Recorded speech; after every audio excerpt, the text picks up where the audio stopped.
Alright, so last time you got through the whole intro sequence. Just a day ago, a local tea shop exploded, and it's your job to figure out why. For some reason, you woke up at the bottom of a morgue. Great start. You had a little chat with Viskin, the pale-faced local mortician. Then you went out to explore the city. Now, Tolstad is a pretty big place, but that's just the tiny snippet that you're focused on already. Has a ton of people around, and you had a ton to look at. Now, you still need to find that goblin chieftain, and of course, you also took a look down into the sea below, which you'll have to return to later.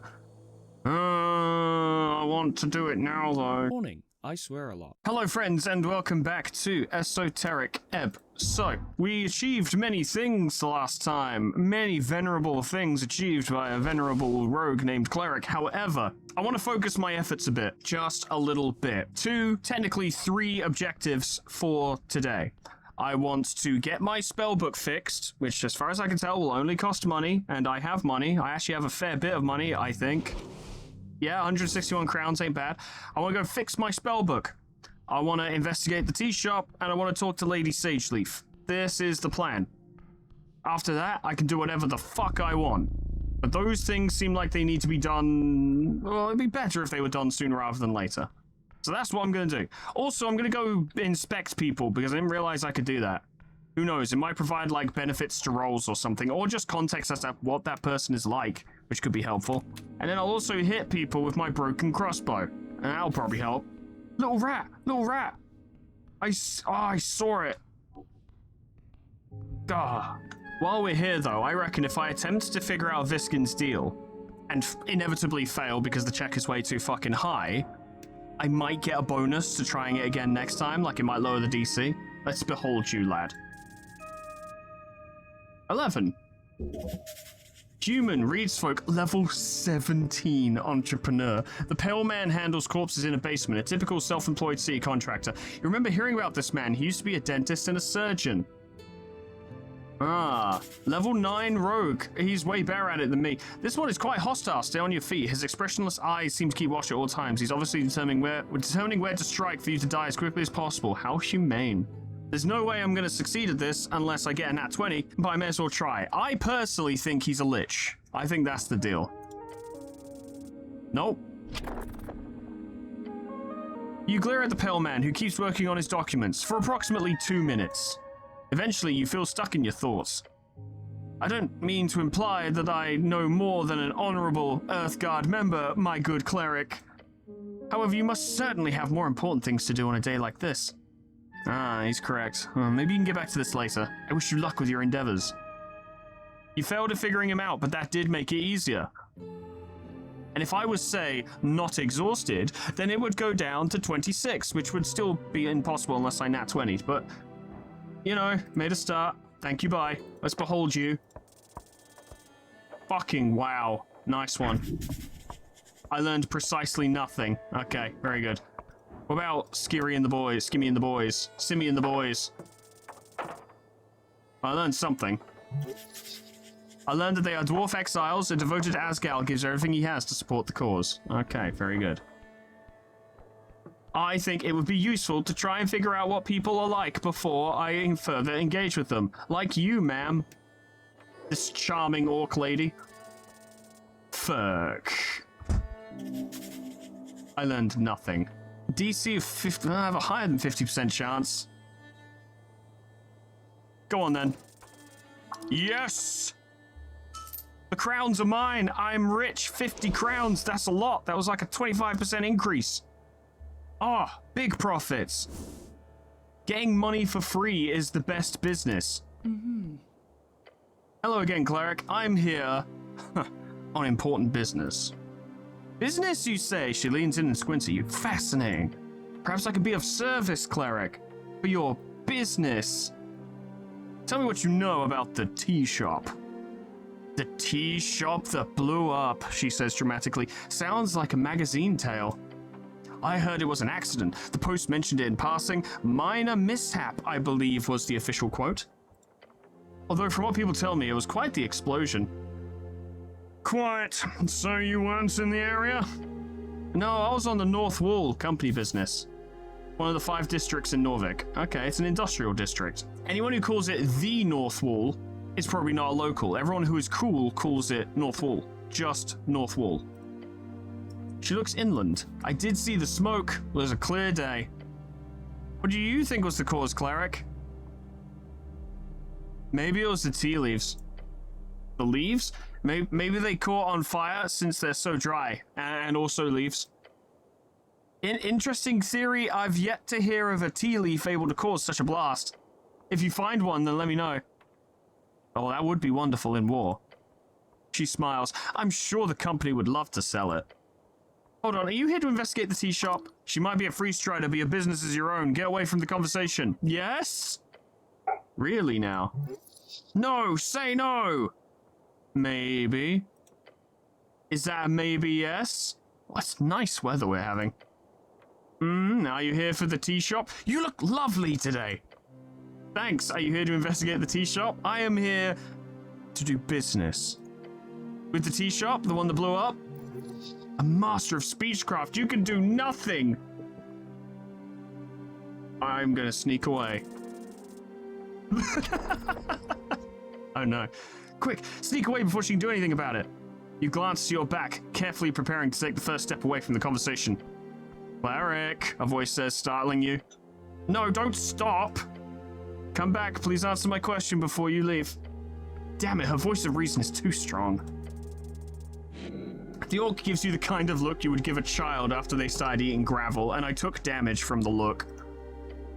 Let me ask again, she says, her tone now slightly more tense. Are you investigating the tea shop? Yes. Interesting. I'll be honest, I assumed the city would just ignore it.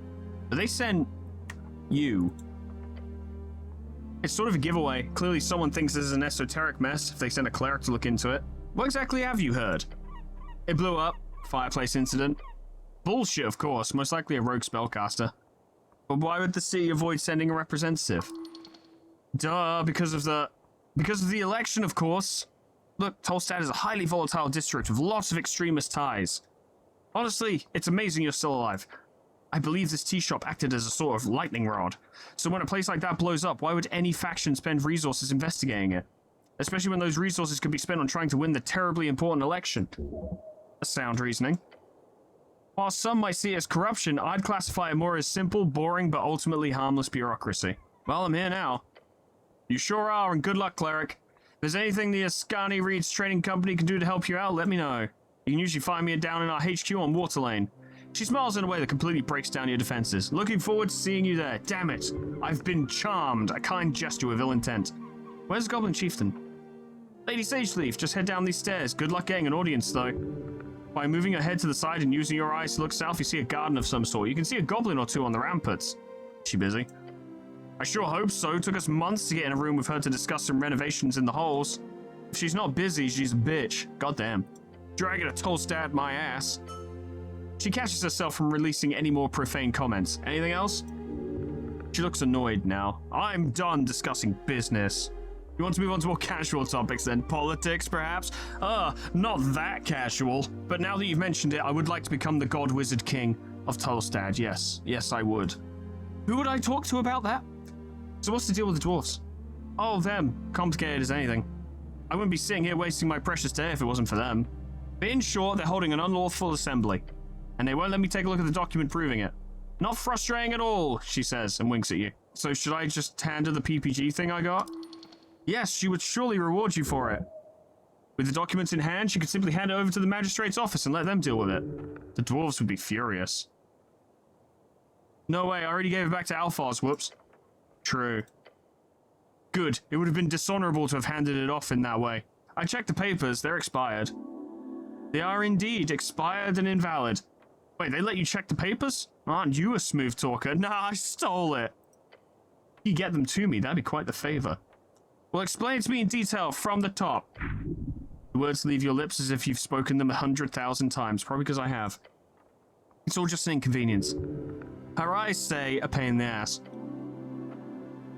These lovely Asgalists have decided by themselves to hold a rally here on this lovely little circle square. Unfortunately, they need a permission of public gathering, or a PPG. Isn't that also a model of gun? A PPG needs to be approved by the district council. They do not have a proper PPG. You pick up on her use of the word proper. What does that entail? Proper? She scoffs. It is marked for last week. It is expired. She's not lying, but there's something else. Ah, she's twisting the truth, but in what way?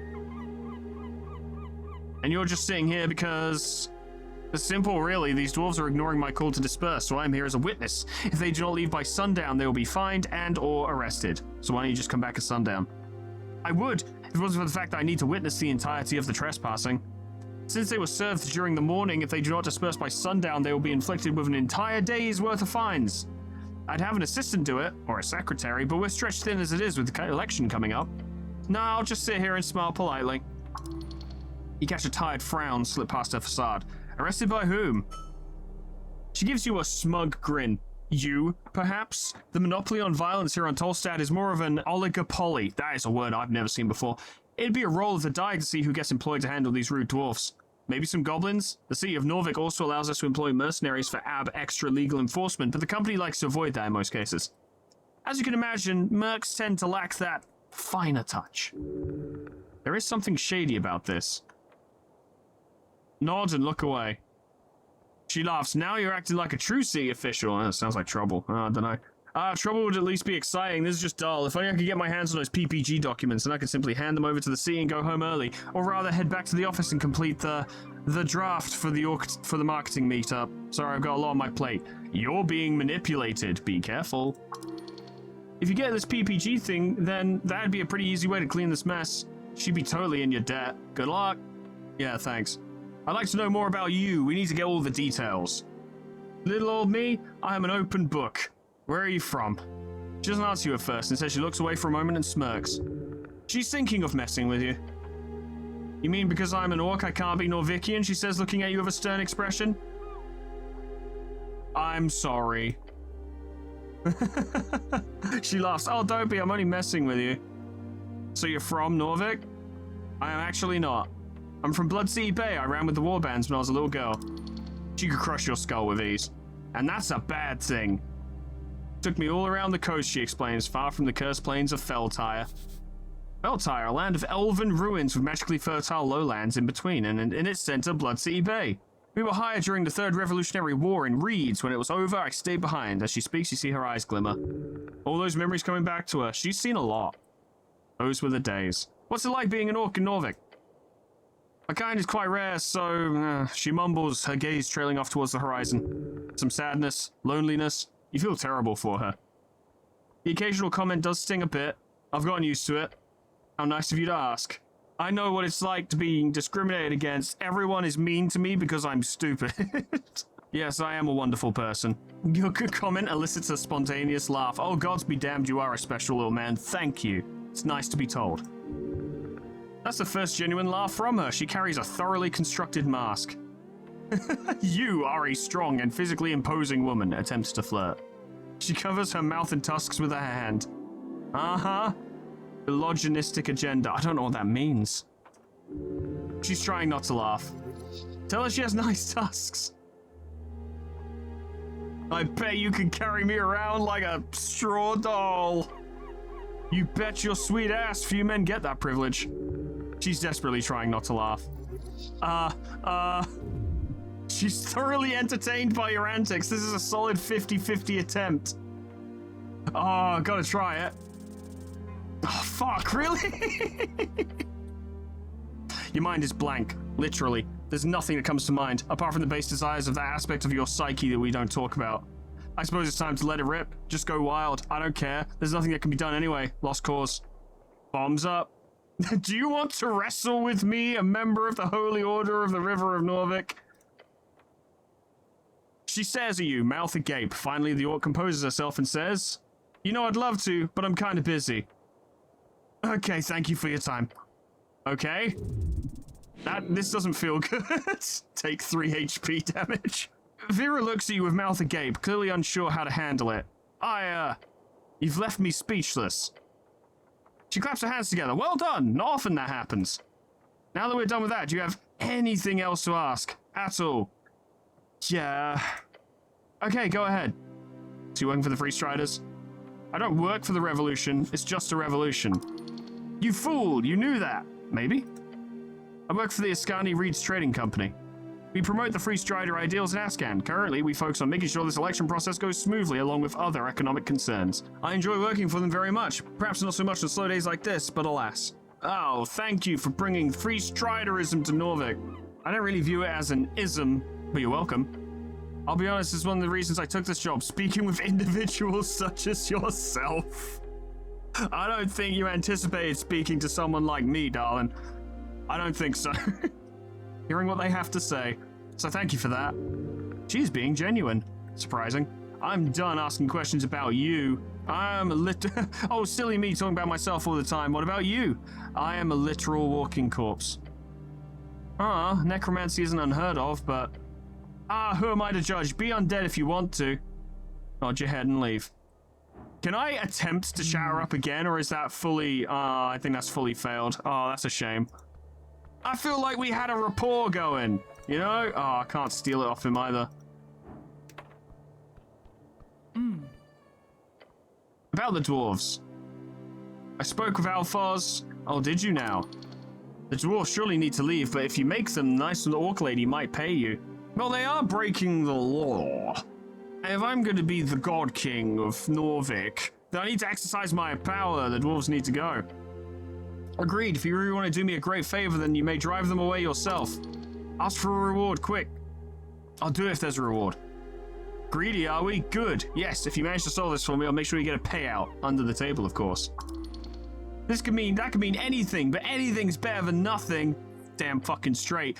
Here's the problem, lads. I stole all her money, so I don't know what the fuck she's gonna pay me with. Do you want my jacket? I'll be like, yes, actually, it's a nice jacket. It hard cuts my character wearing a jacket, and it's like a kid wearing their parents' fucking bathrobe. Like it's just trailing on the floor behind him. I'll give this a try, but I will heal myself first. Having said that, I am out of spam, so all I've got is apples. And they don't heal much. Well, there go all of my healing items. Oh, I had spells. I should have used those. Too late now. If I charm them... Well, actually, I'll wait and see if there's like a fucking check to be made. I spoke of Agent Vera. If you don't leave before sundown, you'll be fined and arrested. Oh yeah? Will you do the honors then, Mr. Cleric Seaman? You hear chuckles among the dwarves. This is gonna end poorly. Abort, abort. Yes, I will. Oh, really? You hear chuckles from the dwarves. This is going to end poorly. Abort, abort. Oh, yeah? Oh, really? Uh-huh. Uh-huh. Yeah-huh. Bah! The dwarf exclaims a guttural noise. The very chorus chilled by his aggression. Even his boys take a step back. I was kind of hoping I could convince him to fuck off, but I guess not. Grab him! The dwarf growls at you. It's time for a battle. He's enjoying this. Honestly, it's not going to matter too much, but you should probably try to take the initiative here. The dwarf can respect you, but only if you win here. Roll initiative! Oh, God, just roll above 5, please, for once. He got a nat 20. I'm doomed. You reach towards him, attempting to grip his arms. A good grapple should put his ambitions to rest. The dwarf meets your assault head-on, meeting your arms, his calloused hands wrapped tightly around your chainmail. Stand down, seaman! He screams inches from your face. He attempts to overpower you, pushing you backwards. Scrawny human, who do you think you're messing with? Get him, Alphars! His men cheer. Stay strong, prove your manhood. Well, strength is not my stat as such. What are you trying to accomplish here, cleric? Your answer could determine everything. That would piss him off. I'm torn, because either, yeah, my job or I'm keeping the law is like, I'm claiming the moral high ground, but to put you down a peg, blue blood, would like, A, it would piss him off extremely, but it would also shake his confidence in himself, because he'd be like, I'm not a man of the people, I'm a fucking nobleman, oh god, I'm a lie. I doubt it'll work that smoothly. I'm gonna fucking try it. Put you down a peg, blue blood. Do not call me that! The dwarf towers over you in spirit. What will you do? I've sized him up. Say nothing, just don't let him overtake you. There we go. Finally, a fucking success. Makes a nice change. The dwarf tries to push you to the side. You almost lose your footing. This guy's strong. It keeps going. Get ready for the second assault. You have to hold on. The dwarf pulls back his head. Oh, no. Get ready. Alphos slams his forehead against your helmet. Why does that hurt so much? Like a brick. Barely conscious, holding on. You're wearing a helmet, yet his head appears harder. Amazing. Yeah, I know. I can't appreciate it right now due to the brain damage. Dwarves. Fascinating creatures. Yeah, real fascinating. Is my nose bleeding? You done see, man? Okay, what will you do now?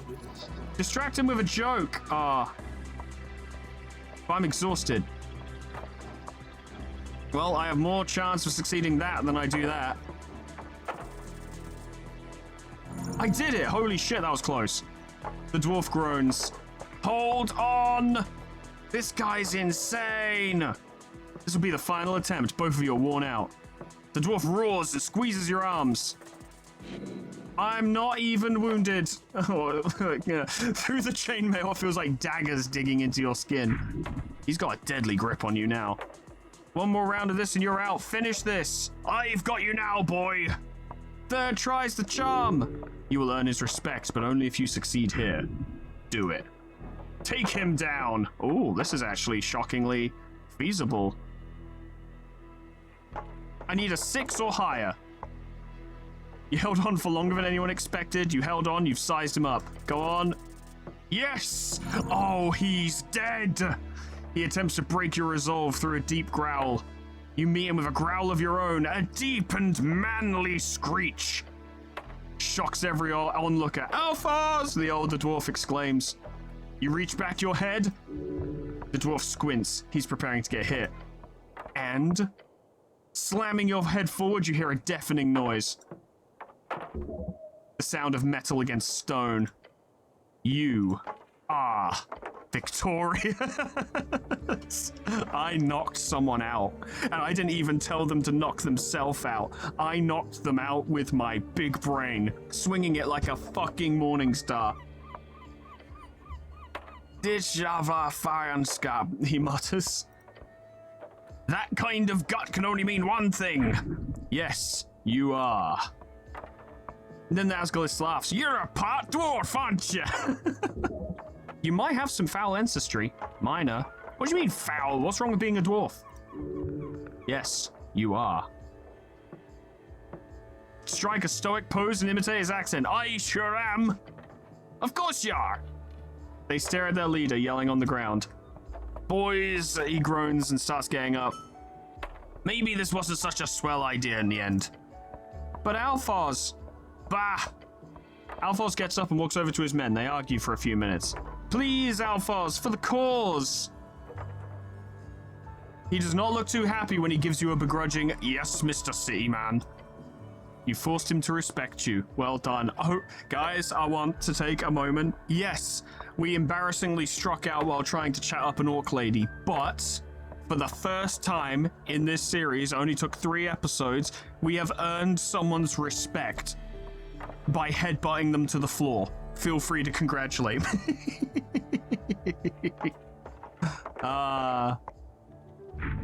He is aligned with you. Physically. You see thoughts starting to swirl behind the dwarf's dark eyes. He turns to his companions and raises a hand. Boys, we're leaving. Disgruntled as they are, none of them complain too much as they pack up their tools and grab their green banner.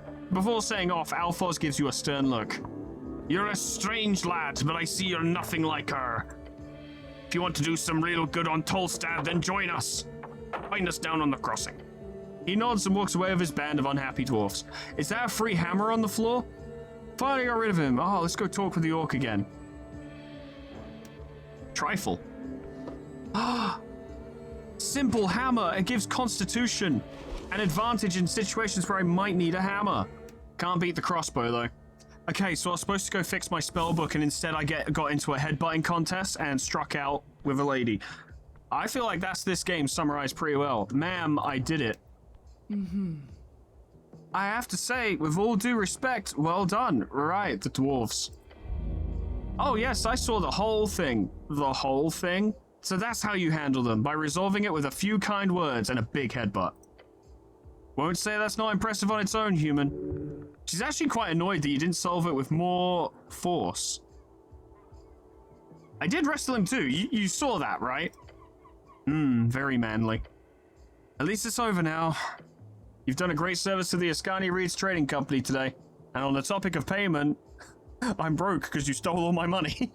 She reaches into her pouch and feels around. Her expression grows stern. It appears I'm short for the moment. My apologies, cleric, but I have to pay you some other day. She has no idea you stole her money. Exciting! She does not need her coins anyhow. She gives you a smile. Come visit our trading post down on Water Lane as soon as you can. I would love to see you there. Damn! She would love to make use of you there for profit. You will make great loads of coin working with this orc. I love you. I love you. I'm sorry? She pretends not to hear you. Ah, fuck. Back up, quick, change the subject. It grumbles, the lowest part of your gut it turns.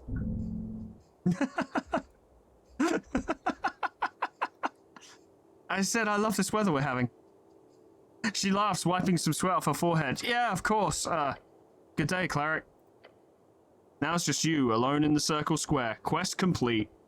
Did I get a feat for that? Because you get feats for completing quests, right? Take root. Ooh. What doing? A dozen dwarves and an orc walk into a tavern. The orc turns to the tavern keep and says, "Hey, give me a large one." Tavern keep says, "Please don't turn this into a joke. These are real people you're talking about. What's going on here?" Let me continue. So, the dwarves go... The dwarves have struggled as a minority for decades. They deserve respect, nothing less. Ah. I mean, the orc is a minority too, yes? Nah, really, what's going on? You're divided, but a truth will be achieved. Whatever, look, the gist of the story is the orc is hard at work improving this shitty little sea. The dwarves are annoying and stupid. Got it? You believe for a second that orc wants this sea to improve? No, you've seen too much to ever believe such a lie. So this is some kind of debate, huh? So, this is interesting, right? Actually, this is even more interesting because this is the first quest in the game we've actually fucking done. And it becomes quite clear to me in this moment that quests typically involve two of, and maybe more, of your stats. And your different stats will align with different sides of a quest. And at the end of it, your stats will argue over which side you favor mentally. And then you will shape yourself from that. The most interesting thing about this quest is that it's the first quest we've done, and it already took into account my two strongest stats. Dexterity and Wisdom. Dexterity representing the Free Striders and Wisdom representing the Asgals. And now I have to decide. So this is some kind of debate, huh? Kind way to put it. The revolutionary Free Strider will bring freedom, democracy, and riches to Norvik.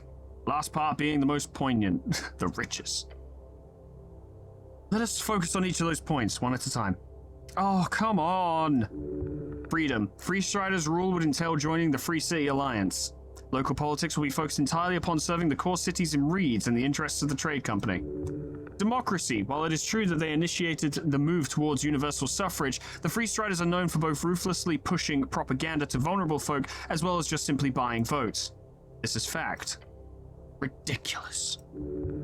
Riches. The claim that Free Striderism would somehow enrich the folk of Norvik is actually ridiculous. What kind of riches are being distributed to the lower class of the city with the already Free Strider-owned factories? Well, this is silly. Without Free Striders, you'd probably be a farmer. Who the fuck wants to be a farmer? Damn. Farming is good, healthy work. Don't change the subject. Do you two never shut up? Not really. It's like the basis of the whole fucking game. I feel like I should make a decision here. Choose feat. Yes, you must retain the spirit of the Asgalian Revolution. After completing a quest branch, you can allow it to take root in your mind. When doing this, you must make a choice between available feats. Take a deep breath and stand up against the ever-growing wave of capitalism. You should choose Asgalian Spirit and Speech. With this feat, you'll restore 1 hit point for every hour that passes. That's really good. But greed ain't so bad. To be able to unlock a better life for yourself, who wouldn't want that? You should choose Money Talks. With this feat, you gain 50% more crowns on pickup. So, I'll be blunt. Wisdom made a way more compelling case, right? If we go back, like literally deconstructing free striderism. Now, of course, it's coming from a biased perspective because your brain's wisdom, the stat, the voice, is Asgardian aligned, right? And opposed to free striderism. But it wasn't making things up, I don't think. It didn't sound like it was, it's hard to say. Whereas Dexterity just went, yeah, but don't you want money? And that aligns with being a dick-ass rogue. But what if we were a dick-ass rogue for the people? And all of this will be irrelevant when I become the Wizard King of Norvik anyway. But Asgardian Spirit and Speech giving me health back every hour saves a lot of resources. I'm gonna go with that. You've chosen well. True harmony comes from being in tune with your fellow folk. The Dwarven way is the good way, the egalitarian way. Yeah, I feel like you've resolved some conflict in the world. Not really. All we did was headbutt a dwarf in the face. Speaking of which, I could probably do with healing. If I get any more exhaustion, then some of these rolls are going to start getting really tough. Oh, so you can get rid of a fee if you want to. Asgardian Spirit, how about that? Okay, well, that was a whole thing. Oh, but there's a little devil man over there. I want to go say hello. Goblin wall art. Ah.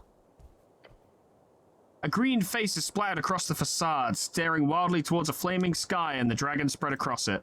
Or something like that. Well, what does it mean? It represents a devotion, albeit in an asinine way. The coins stand for all the fat loot the dragon brought to her people. You could get behind that. The fire is the soul, a boundary between the real and the heartful. So what does this tell me about the state of Norvik? Nothing, really. I'm gonna touch it. You take a step forward, the painted stone surface is smooth.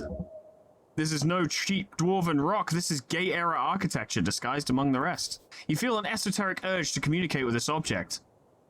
Ooh, I could get advantage. Hang on, not now. I presumably will be able to try again later, but I have means by which to improve my constitution. Like with this, not this simple hammer, this terrible cursed mace.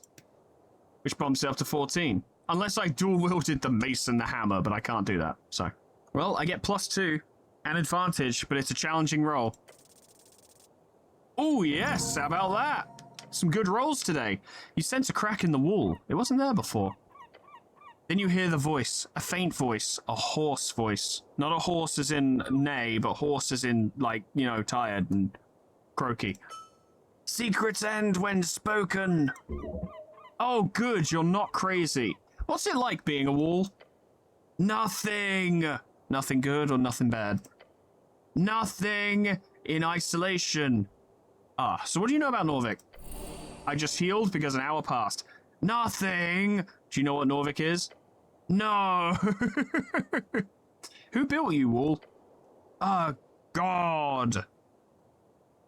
Which god? Cool it with the heresy. I'm a devoted servant of Earth and I don't listen to any other gods. Existence is not heresy. You have never played 40k, my friend. Biomestra is as present as any other. Biomestra? Iamestra. Never heard of that god. How old are you? 15 timelines. So how many years is that? 2,000. That's a lot. That's quite a few. What's your name? Chauncey. That's a pre-name. Okay. What's your political affiliation? Fear. Perfect response. Are you sure you understand the question? Yes. Well, those are all the questions I have. We'll give it a pat. Okay. The crack disappears as quickly and silently as it came to. Then silence. That was surely an esoteric event, or else you're turning mad. The walls of this place hold more spirit than the people. Bow to the wall. Thank you for your time. I'm almost level 3. I've been fucking rocketing through the level. So there's a goblin up there. There's multiple goblins up there. How delightful. We get to hang out with goblins. Oh. There's a devil here. Whom I can't pickpocket. Braxo Pencil Wing. Alright, I got something out of it. Devil. Surprisingly content. Hard worker. Okay. Yeah, we can chat. Yeah, I've got time. Let's chat. Hello, lad. Huh? You raise your head towards the sky. Above you sits a tiny red creature. His wings flutter faintly in the wind. The fiend throws a quick glance your way. He's annoyed. An evil creature, beware. Staring at a piece of paper, he does not acknowledge your presence. Hey, little guy, why aren't you on my shoulder? He slowly puts down the paper. The paper is actually a torn-out page from a magazine. Funny. Never heard that one before. It's so original. Wait, he says, leaning in to get a good look at you. Earthguard? A cleric? What hell's you doing here? That reaction, your presence is uncommon. You can go wherever you want, fuck off. Divine mission. The usual. Oh, very well, I won't get in your way. I, for one, am very happy for your presence. This place has gone downhill since the city let the goblins and freeze-striders run amok. We need some damn order in this place. So if you need any legal advice, just let me know. He gives you a tiny, sharp smirk. You should be aware of the fact that this is literally a devil. Be careful, devilish advice could bite you real quick. Well, let's start with the tea shop. You hear about the tea shop? Yeah, of course, pretty hard to miss when flying past Tolstad. Well, what's your take? It blew up. I'm not sure what else you want to hear. Why do you think it blew up? Honestly, haven't seen a blast zone like that since the Coast War. Coast War, a near-century-spanning conflict between every great nation of the Arcane Era. Scholars estimate it claimed more than half of the entire human population. It is said to have begun in 398 AE by the inciting spark of the assassination of Priestess Ilona, and it generally agreed to have concluded with the fall of Thazin in 481 AE, 57 years ago. And you didn't hear this from me, but the little fellow trusts you. He is your friend. The scorch marks look like those from a fireball, but not the kind you get from a trigger-happy pit fiend. We're talking higher-level wizard stuff. Pit fiends are known to cast third-level fireballs at will. Be careful, cleric. Powerful forces are at work here. Thinking about it for a few more seconds makes it clear to me that it's all a big cover-up. Wouldn't be the first time a city-trained spellcaster goes a little off the hinge. Slander. The city does not train people to explode. Other than that, not to be self-incriminating or anything, but could be a fiend. Or an elemental. I mean, Woodlane has shipments from Kargamesh every other month. Maybe a fire elemental slip through? Who knows? I think it's a rogue spellcaster, because it probably is. Yeah, it's the simplest answer. Ruffled feathers added. But I'd just having a chat with the owner of the tea shop. Who knows what feathers were ruffled, eh? He gives you an ominous chuckle. Okay, it's going to be a bird person. Gotcha. A barrister? A tiny barrister? No. I have no legal position within the sea. I'm just fairly knowledgeable in the Magistrate's Code. So he works with city law. Ask him for details. He shows you a foul grin. Okay, so what type of work do you do? If you love what you do, you'll never work a day in your life, he says, and smirks. I don't know, I love what I do, but I work pretty fucking hard. So what do you do? Me? I do scribing most days, got some connections within the palace, and believe me, that's got me through some tough times. See, whenever some rich asshole needs a legal draft in a hurry, who do they send for? The guy with the wings, that's who, me, Braxo Pencilwing. Awfully drab. Work is work, although you'd prefer something more exciting. Always on call, huh? For sure, but I get around quick. So what do you do in your spare time? Calligraphy. Hey, calligraphy's cool. The art of writing and lettering, something you're quite familiar with as well. I'm honestly shocked our character knows how to write. A hobby for women and weak men. Oh, and I do love me some reading. Gaining access to the Darrowian Library changed my life. It's the largest public library in Norvik. I've been there a lot. What's it like being a little red guy? You want an answer, an honest answer, or the one I tell my clients? I'll go honest. Okay, let me put it like this. Bloodlust. It fucking sucks donkey shit. You don't like being a little red guy? Oh.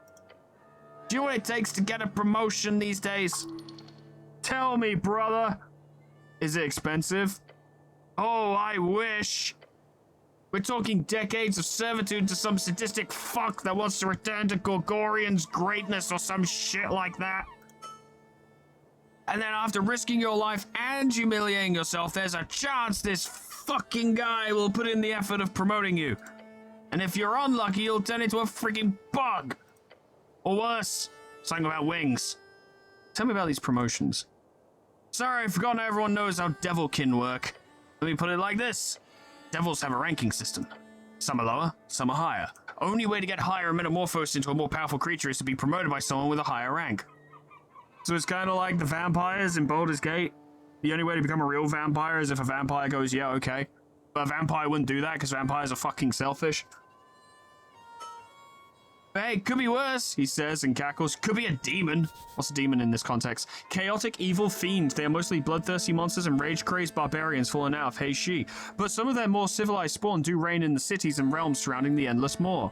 That honestly sounds like Cathay and the Mountains of Morn, where the ogres live in Total War Warhammer 3. I wonder if that's where the developer got that from. Demons are horrible, chaotic creatures that live by the rule of complete meritocracy, which would be amazing if it wasn't for their complete ineptitude at civilization building. So who are you voting for? What am I voting for? Same as you, the little devil says with a laugh. The good guys. And that means... the city, duh. The elites are quite literally feeding my trove at this point. You think I'd vote for someone to topple them? Voting in his self-interest, as anyone reasonable would do. So you're being selfish in your voting? Yeah, who wouldn't be? You think those dwarves would be voting for some hippie Asgalist if they were the ones with the palaces? It's a good point. It's a good point. It's a good point. I don't think so. Not for a second. Anyway, you want something else? Well, I'm done. I'll ask everything I wanted to. He throws up his little arms in the air. It's over! By the gods! I'm afraid it isn't, my friend. Not even slightly. Can you give me free legal advice? Oh, yes, I'll gladly assist a member of the Earth Guard any day. Actually free? Well, in that case. Just ask. Should I invest in stocks? Oh. I do not, nor have ever given investment advice. But, here we go. Yes? He looks you up and down. I should ask, have you ever bought shares before, cleric? Uh-oh. I don't share with anyone, little red man. Okay, some basics. Popularized by late Divine Era human adventurer companies, a share is essentially a percentage of ownership of a certain venture. Could be a guild, could be a company, or a specific adventure, something that's supposed to grow over time so you can increase the value of your securities in that venture. It's a risky way to increase your capital without actually doing any real work.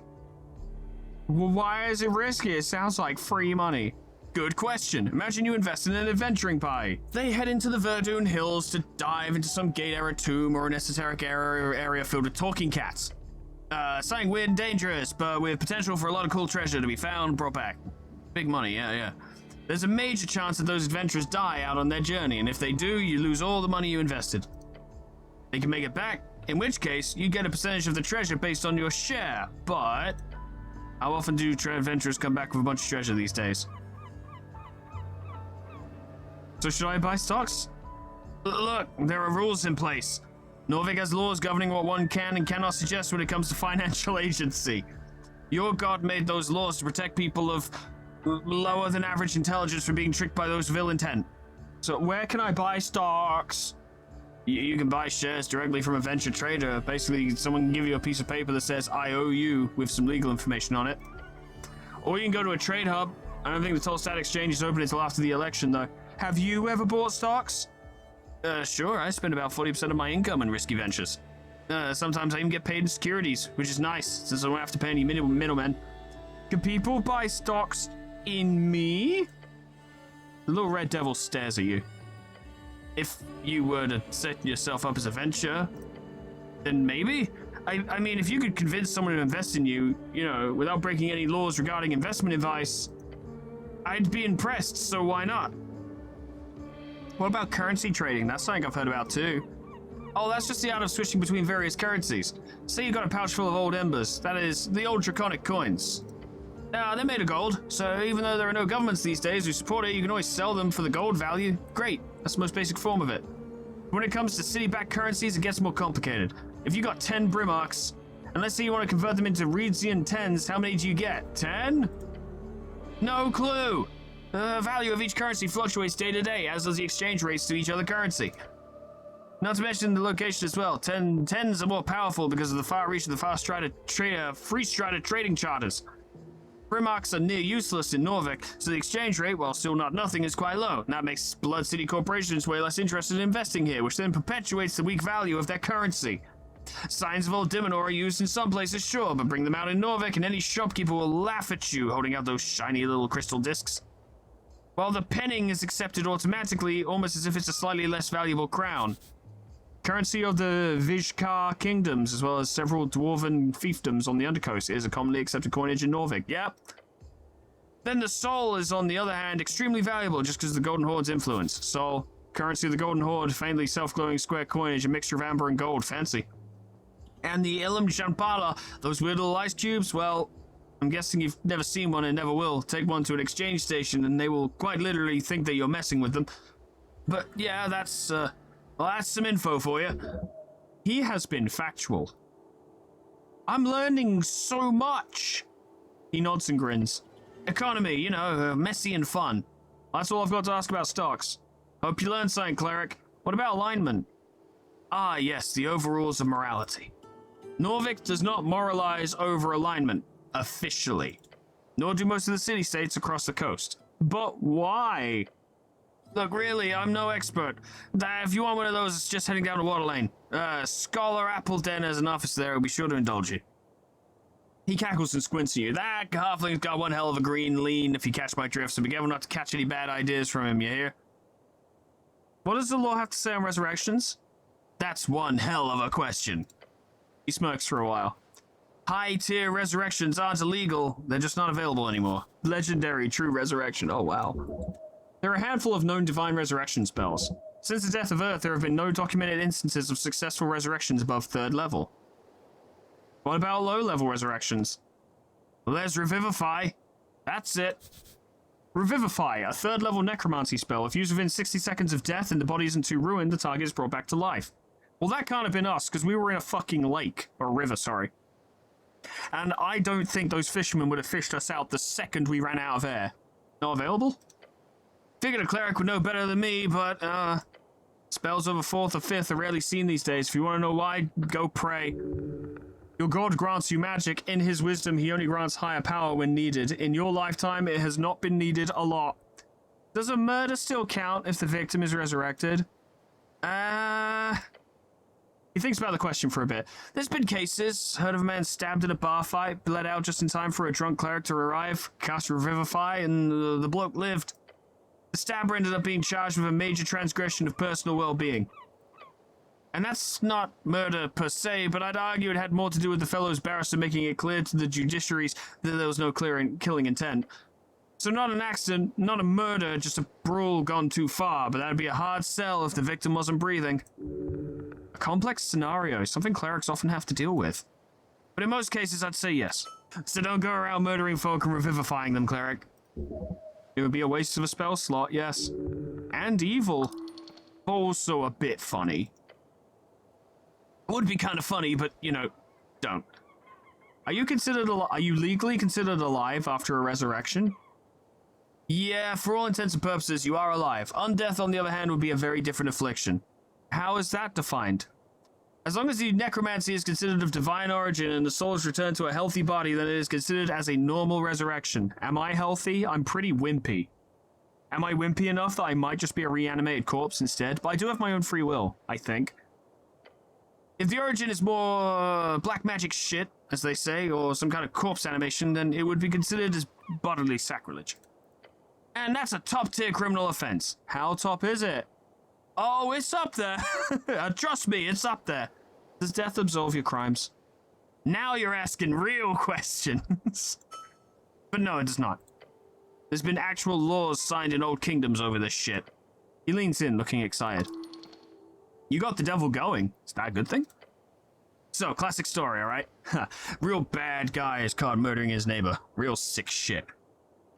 He's executed after a quick trial. Justice wins again. Everyone's happy. But surprise, some holy man raises him up a couple of months later. Death and rebirth. In this situation, the bad guy did technically pay for his crimes. His life was taken by the state. Just because somebody gave it back to him doesn't change that fact, right? Well, people weren't too happy with that, as you can imagine.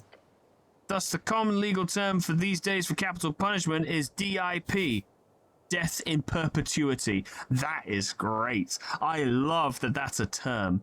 Death in perpetuity. DIP. That's fantastic. I love that.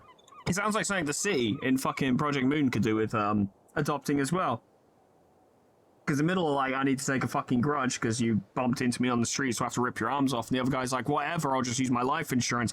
Now, the middle have a very good solution to this, you see. They just go, well, if you have life insurance, then I'll kill you 9 times and we'll consider the grudge squared. Of course, the guy still gets to live afterwards, but consecutive resurrections take its toll on the psyche, and also the pain of death fucking sucks. So, but I like death in perpetuity quite a lot. Stands for death in perpetuity. Kind of funny when you think about it. Makes total sense. It does. The city of Norvik might be a bit of a bureaucratic mess at times, but believe me, the lawkeepers know their shit. So to keep criminals DIP'd, I want to see a fucking cop drama in this game. Or setting. Most states tend to hide, lock up, or simply burn corpses and spread the ashes using non-resurrectable methods. So a properly DIP'd dead guy shouldn't be able to return without the use of some miraculous 9th level spell, which obviously these days isn't too likely. That's all I want to know about resurrections. What about Charm Person? Charm Person! Such a fascinating spell. Of course, all spellcasters are required to be registered in Norvik. It's the same in all not completely chaotic city-states. There are certain spells that are just not allowed at all, like Fireball, as a popular example. But Charm Person is, despite its devilish mind control, legal if it's casted by a registered cleric or city-hired interrogating mage. Private entities are not allowed to learn or cast it, though. I can promise you, many still do. Can I cast it on you? Sure, but it'd be a waste. Since I'm already your friend, cleric. You smooth little fucker. He shoots you a devilish grin. Oh, I should have asked him about the PPG, shouldn't I? Too late now. Citizen? Well, that was a good conversation. He was actually very smart and had fun things to say. The Goblin Garden is ahead. You feel it. So I think Sageleaf's going to be real fucking angry with me because I haven't investigated the tea shop yet. But on the other hand, I did, you know... Oh, Shard of Yore. I did drown. Maybe getting some information would be good. Nature seeps through the cracks. Are you the person on the fucking cover art for this game? Snell! This is Snell! Yeah! Behold. Oh, I fucking nailed it. I know almost everything about them. Forest Goblin, neutral, good. Level 3 rogue. I'm almost level 3 as well. This goblin gets shit done, no matter the odds. Highly competent, but with a craving of validation. Just look at the way he dresses himself. He doesn't work for himself or any ideal. This goblin devotes his life for his lady. No different from a religious nut. A lone wolf, cares too much, won't let anyone close. Old trauma, got rejected, family trouble, who knows. He's charismatic and dexterous, but shit at everything else. Oh, he's kind of wise, to be fair. Can we chat? Can I pick your pockets? Yeah, really easily, actually. Thanks, Snell. Good lad. A yellow notepad. It has some writing on it. Frank, son of Frank, main witness, need to find. Nicholas Darrow, motive, tea shop, radical behavior, or radical activity.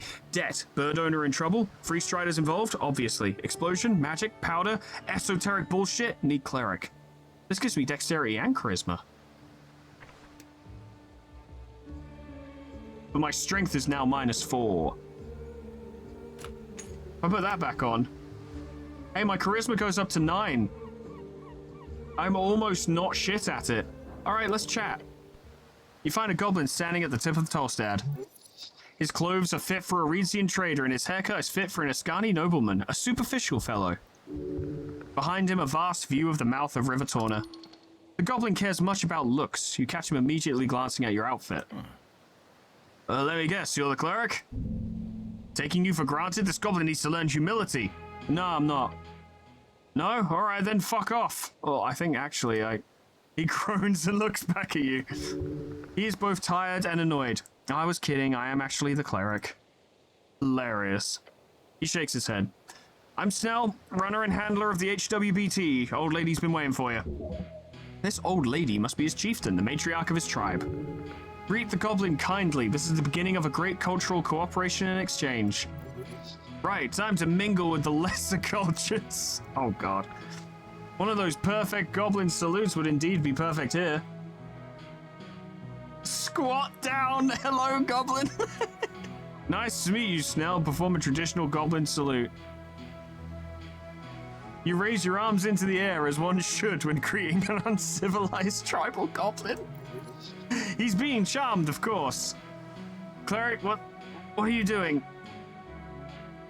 Shake your hands a little, not feeling it? The goblin does not respond, nor does he raise his own arms.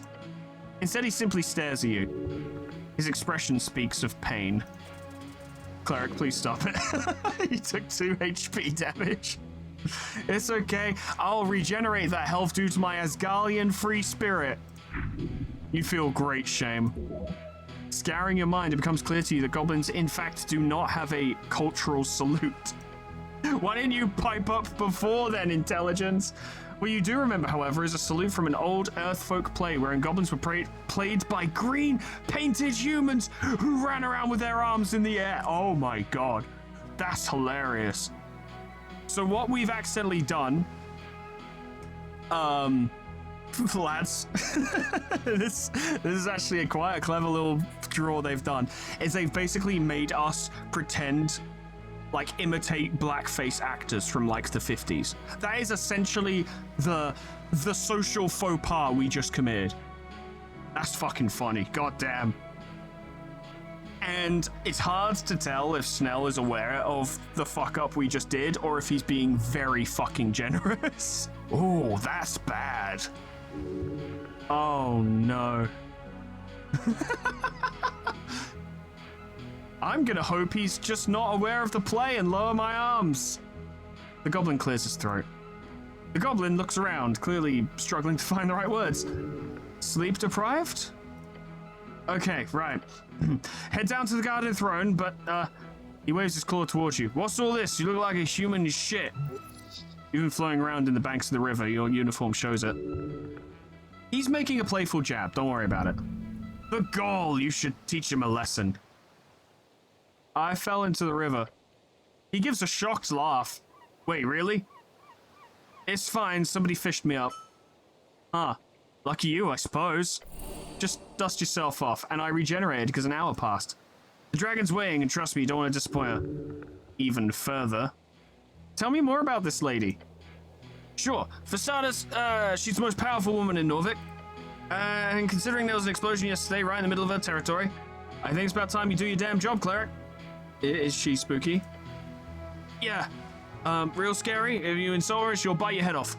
And then she'll scorch your corpse to dust. He laughs and crosses his arms. But seriously, she will fuck you up if you annoy her. Not a jest. Okay, lead me to her. Good, but just to make it perfectly clear, some ground rules. Don't say anything stupid. Don't climb the trees. Stay away from the edges. And, he grins, showing off his polished fangs. Enjoy the garden, cleric. Goblin scurries down the stairs. He seems to be in a hurry. He is nervous. That makes you nervous. Your body trembles. This dragon sounds dangerous. Keep track of her fangs. You look out over the river. The cold Ascani wind seeps through the cracks of your helmet. Follow him down the stairs.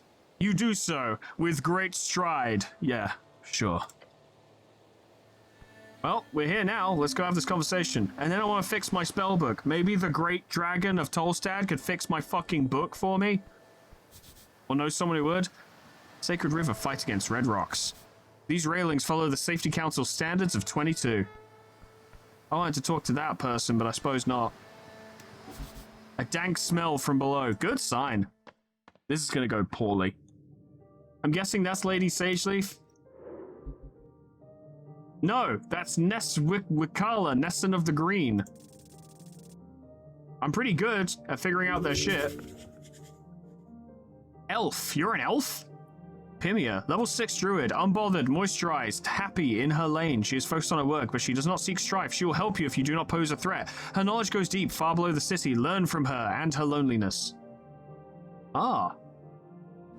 What if I picked her pockets? Yeah, sorry, Sageleaf, I'll be there in a minute. I found this really interesting elf druid lady. I fucking love druids, have I mentioned that? What have you got on you? Vamp extract and speak with animals. Okay, well, I can get that, surely. Yeah. Can I? Oh, you have no idea how much I want to speak with animals. I love speak with animals. Can I increase my dex charts by any way? +6. Let's give that a fucking go. DC 14 with +6, I need 8 or higher. Yes! New spell! Speak with animals. I fucking love it. You gain the ability to comprehend and verbally communicate with beasts for the duration of the spell. The knowledge and awareness of many beasts is limited by their intelligence, but at minimum, beasts can give you information about nearby locations and monsters, including wherever they can perceive or have perceived within the past day. Fucking nice. Love it. Alright, ma'am. I know I just stole everything you have on you, but let's chat, hey? Nest Wicala, Nesson of the Green. At the top of the garden lookout, you see a strange creature hunched over. Underneath a large red hat, her drooping grey gaze slowly glides toward you. Not a hat. She's got an actual mushroom growing out of her skull. The elf drops a final piece of mushroom into the bowl on the table and gives you a creepy grin. Ah, nice corner you got here. Slowly and in an appropriately dramatic fashion, she widens her eyes to reveal piercing red pupils. And her grin widens even more, somehow. Abort, run, leave. Her expression leaves your legs weak, and not in a good way. Ears, white hair, ashen hue, and those eyes. An elf! Aren't they rare? Elves don't hang around in Norvik a lot, they usually stay away from lesser folk. But look, this is no elf of Willem. This is one of those dark elves. Hello, elf. You hear a guttural chuckle leave her lips. A man delves into the garden, his sights set on the mysterious below. Are you that man? The way her eyes dart back and forth like that, is she on something? Am I that man? More or less. Creepy, is she trying to intimidate you? I'm somewhere between yes and no. Good, do not see realms and categories, see the in-between. Yeah. The elf stammers? Or is that an idiolect? I wish I fucking knew what an idiolect was. The elf does not stammer as much as she tastes some words more than others. Interesting. She turns around, her red eyes glimmering beyond a mist of spores. Ness Wicala of the Green. Call me Nesson. I am underling to Hierophant Opidana. What the fuck? A Hierophant? Of course, a druid. Druid, primal spellcaster, often balance keeping actors across and below the coast, known to commune with flora and fauna. Primal, one of the 3 pillars of magic, which is natural wild magic. They cannot be controlled, only bargained with. As you look into her eyes, you can feel it. She communes with nature itself on the regular. You're a druid? Prove it. She just gives you a goofy smile. I don't see how I could prove as such more than I currently do. You know what? She makes a good point. She points to her head mushroom. There are indeed not many folks sitting around pretending to be mushrooms in bushes. Otherwise the city would be even stranger. I've spent my days handling primal forces, that which grows and decays. Do you know much of it? No, do you? I learn new things every waking, but no, I would not say I know much at all. She lowers her gaze before you realize it's the first time since she raised it. I would like to hear your tale, human. There is much to be learned from your folk and your settlement in this band. How sustainable is your lifestyle? You mean me in particular or my people? Both, or either. She presses down a mushroom in her bowl, sending a puff of spores into the air. Sustainable? How do you replenish the resources you consume? And if you do not, how many years until depletion? Am I supposed to know that? I do not mean an exact number of hours or even years until you run out of natural resources. Just an approximation. And perhaps a toll of the impact on others in your vicinity. Do you want an answer now? If you have it. But there is no stress. I'll think about it. If you focus on yourself, you could probably sustain yourself for a long-ass time. It's true. Not yourself. The elf speaks of the realm. How long until your way of life collapses? Who cares, really? If you run out of shit, you go to another place and take that shit instead. That's how it works. To keep one balanced with the primal forces of the land is the only just way to live. I, personally, could live on an apple a day. That's pretty sustainable. Oh, that's not good at all, human. Your kind requires much more sustenance. A true statement. Please consume food. Not this guy! Pose with your thumbs in the air. Your legs tremble. To be fair, you haven't had a decent meal in a long time. She shows you a worried expression. Care for yourself. Do not let the idolization of a goal hinder a healthy lifestyle. She gives you some of the mushrooms from her bowl. That's really sweet, considering I stole a mushroom from her. Please eat. Am I allowed to eat right now? No, I'm not. It is as the hedonists say. Listen to your empty stomach. Oh, those are good words. Handouts. Don't mind if you do. She places a palm against the rough floor. Opadana has helped keep the undersea from being overtaken by unbalancing powers. Demigods, fiends, celestials, your humans, arcanists. Each creates a power that not only overtakes the primal, they do so with ease. That great war your kind waged upon one another delayed it, but I do certainly believe it is inevitable. She speaks of the unsustainable nature of magic. Well, humans barely exist anymore. We're almost extinct. Fair, your kind might be an offshoot of a much more dominant force. You still hold great power in this band. Do not forget that. She takes a deep and deliberate breath. I like this lady. She's interesting. Now, enough of complicated topics. Tell me, human, do you have a mate? This lady's very interesting. Do go on. No, do not answer that. The elf speaks of nature as a close ally. You should... Wait, what did she just ask? Stare at her.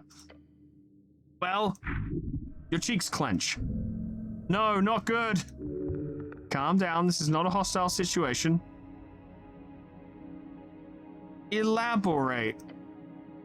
Oh, of course. I apologize if I was vague, human.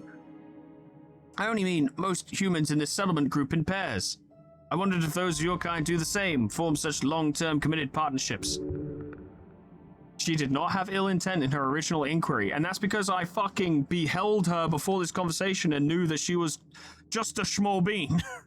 And I should be nice. I'm the cleric. I go solo. She lowers her mushroom cap and sighs. I see. It is the same here, then. The path of an esoteric guardian is to be alone. You're never alone, even when it feels like you are. Oh, that's nice. The elf starts adding some kind of oily liquid to her mushroom bowl. If this old elf can guide you in any way, make it so. Primal kin. Yeah, I'll lean into the druid shit. Absolutely. Show your primal attunement. She pities you and your hungry stomach. I'll try and talk to her a bit. What do you know about the tea shop? Only what the roots whisper to me. The elf leans closer, twisting her head to the side. You must delve deep, human. Something rotten happened that day. The green quakes. They fear what's to come. They whisper. Oh, did they whisper anything useful? She leans back and lets out a resigned sigh. You do not speak with trees often, do you? You should stop and listen more often. Fuck yeah, I'll talk to the trees. The trees fucking see everything. First thing you do. In a fantasy mystery, you talk to the nearest fucking tree to what happened. And they'll tell you. So you were here when it exploded? No, I was much further below. And what do the goblins whisper about? That the city is at fault, that Lady Sageleaf should take over. The usual. What do you think happened? I will not deliberate on things I have no knowledge about. Refreshing sentiment. Maybe I should try it sometime. Thanks. You're welcome. That's it. Bye. I'm going to see if I can improve my chances at primal attunement. And I also want to see what that quest was about. Because there is a green fucking class. And that could work for me. Convince Nessun to teach you primal magic if you're so inclined. Yes, fucking please. Let's fucking do that. I want druid magic. I want druid magic. You don't understand. I want druid magic. I want it. Give it to me. Ma'am. Human. A friendly greeting.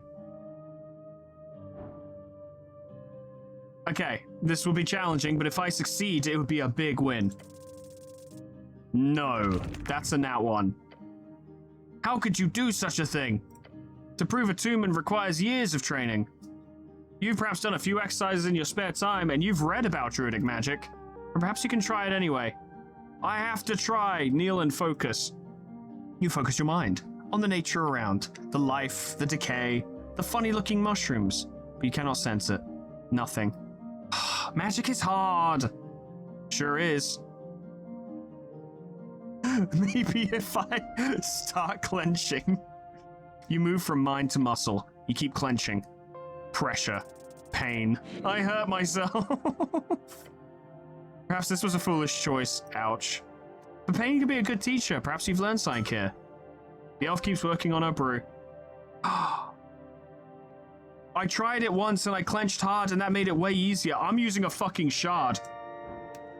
You spend a shard? Yeah. I want to learn primal magic. There it is. Yes. You kneel.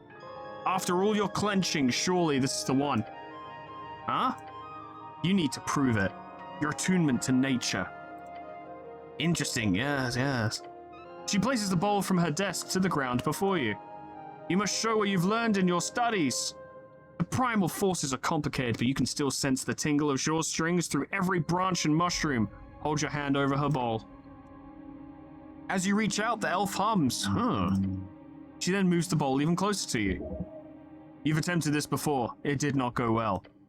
You believe that is all you require. Magic is not an exact science, despite what the instructors in the tower used to tell you. The esoteric in your realm does not conform to rules. That is the only rule they truly follow. Now feel the oily mushrooms inside this bowl. The strings within them, around them. Grab one of them, change it, twist a string. Ooh. What did I do? What did I do? Did I do it? It looks like I'm doing it.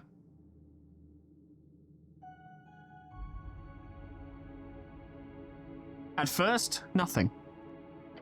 Then a twinge. Whatever you touched, it is connected with the spores, the growth, the decay. You did little, but you did something. The elf nods. What did I do? Did I do a druid? Am I a cat now? You ruined my brew.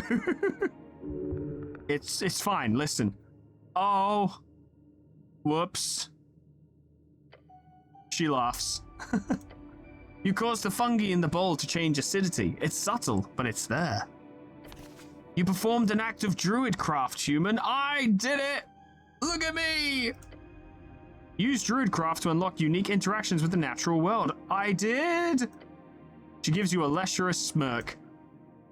Nessun grabs the bowl and pours the mushy mushrooms onto the ground. The contents wriggle before you. I made the mushrooms come to life! She looks up at you. She looks up, reassuring you. No, they are supposed to move like that. You did not perform that big of an esoteric feat. Not yet, at least. She chuckles and puts the bowl back on her desk, and I leveled up. Perhaps you can be one human I share knowledge with, if that is your wish. I love plants. Give her a thumbs up. Very well. Primal kin completed. Does that mean I'm going to get a feat for this? What do you want to know, human? Oh, there's so much here. Oh, jeez. Oh, wow. I learned druid magic. I did. I learned how to cast plants. What is druidcraft, really? I would call it a most useful path of communication with nature. It can be used for many a thing, but for you, I would suggest focusing on the basics. Use it to move peacefully through the roots, and to show your balanced nature to those primal spirits who roam below. Can druids create magical food, perhaps? Certainly. There is a spell that would be very useful for you since you're on the run all the time. Good apple. It creates 5 apples. Where did I see good apple? Someone had it on them. And I failed to steal it.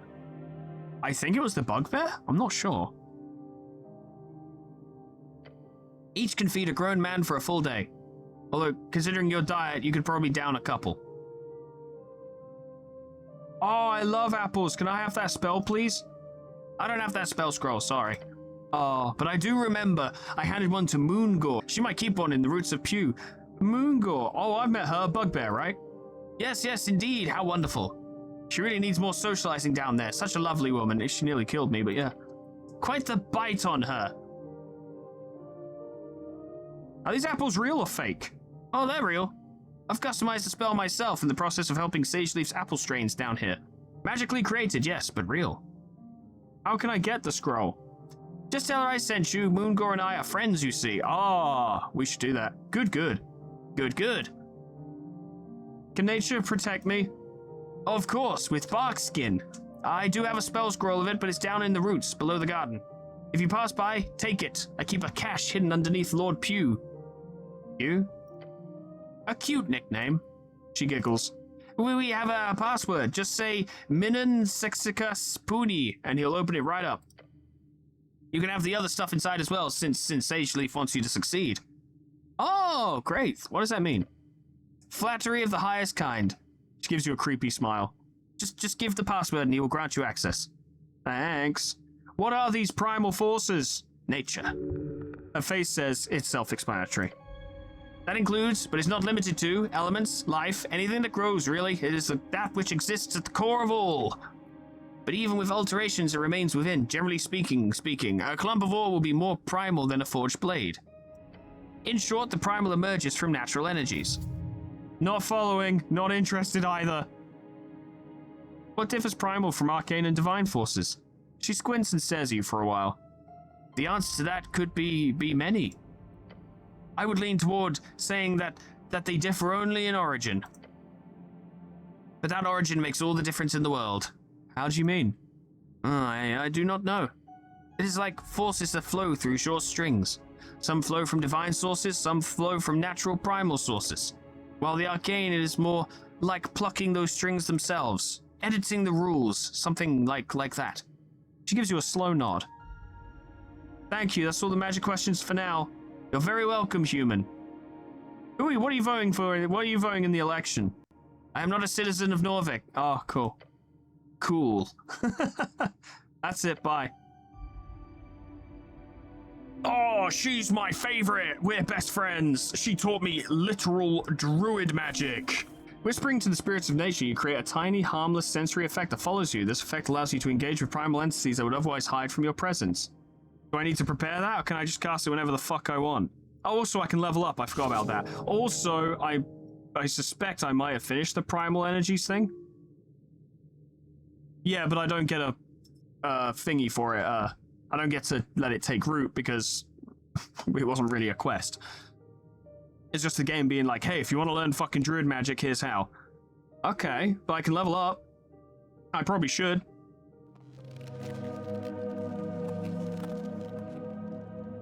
If I put a point in charisma, with my current loadout, I would have 10 charisma, which would actually make me somewhat competent at talking to people. Somewhat.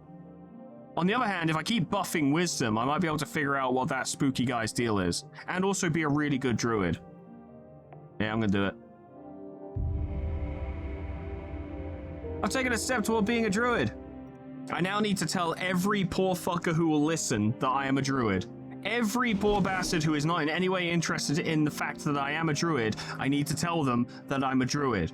I have to tell them. I have to. It's very important that I do this. I didn't want to record this long, but I do want to at least talk to Lady Sageleaf before we finish for today. IRL, not in-game. Hey, I have 17 HP. I'm doing alright. And I could take another short rest, I believe, because I got another die. Oh, there's my... Ah. What if I casted that back where she was? Maybe I would discover something. Hello? What is this? Tiny primal spirit. Maybe don't take the apples. What if that's its very essence and how it lives? Shway! Alra! Oh, thank you for the apples. I thought, like, I would be taking its flesh or something. I got worried. Everything's okay, though. Oh, there's a lot of... I just noticed how many fucking spirits there are around here. Something foul is fermenting here. I wouldn't worry about it. There's tons of teeny spirits. Teenies! Look at them! They're like gnomes, but cute. I'll just keep fucking Druidcraft active all the time, because that's great. Oh, I can only have one spell at a time. Okay, keep Druidcraft on. That's better. Better, gooder. Better, gooder, more important, you know? Yeah, you know, you and me, we both know these things. Your stomach twists. Beware her illusion. I'm not scared. I'm a fucking druid. The dragon herself. Can I behold her and figure something out? Lady Sageleaf. Ah, it's a wisdom check. Okay, that's pretty good. She's level 18. She would kill me dead. Chaotic good. Huh. Goblin Forest, level 18 chieftain. Something is very wrong. Her eyes are striking your soul. Hold on to that feeling or you'll be consumed. She wields power you can only dream of, yet her actions betray her nature. Evil? Good? Is selfishness for one's own tribe the defining trait? This creature is no goblin. Though her desire lies heavily invested within this tribe, she is far older and far more dangerous than all of these servants of hers combined. Interesting. This will be a conversation. But bear in mind, we're not dealing with a goblin here. Oh my god, I could pickpocket. Jesus Christ. Would that just be instant death?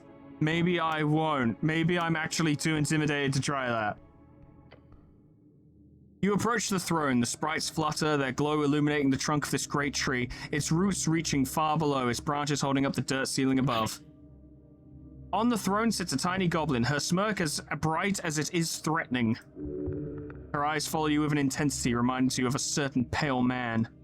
So they're both like ridiculously powerful entities.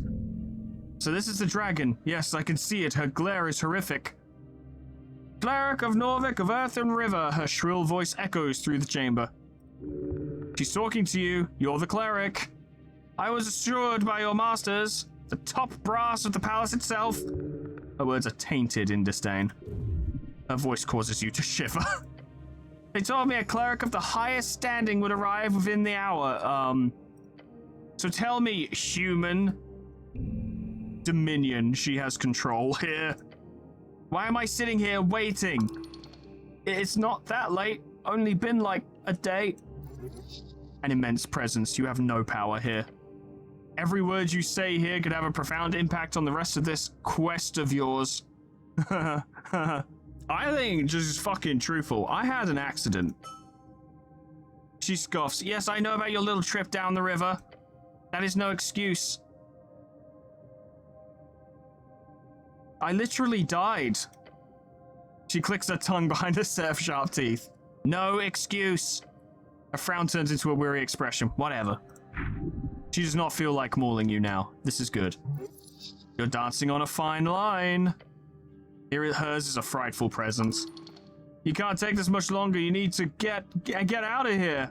Do not become frightened. This is a challenging role. Haha, but I am strong and cool. You brace your entire being as you meet her glare. With trembling innards, you resist. She lifts her chin. You stand. Good. She's not impressed, just happy you did not completely lose your mind. The dragon leans on her armchair, letting out an exhausted groan.